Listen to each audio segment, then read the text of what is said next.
শুনেন, আপনাকে আমি কিছু প্রশ্ন করব, আপনি তাড়াতাড়ি জবাব দিবেন। আচ্ছা, যে বেশি হাসে তাকে কি বলে? হাসি মুখ। যে হাসতে ভুলে যায় তাকে কি বলে? হাজবেন্ড। কোন ছোট ছোট কথা যা বললে মানুষ গোলাম হয়ে যায়? কবুল কবুল কবুল।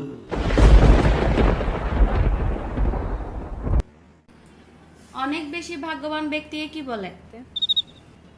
অবিবাহিত অবিবাহিত।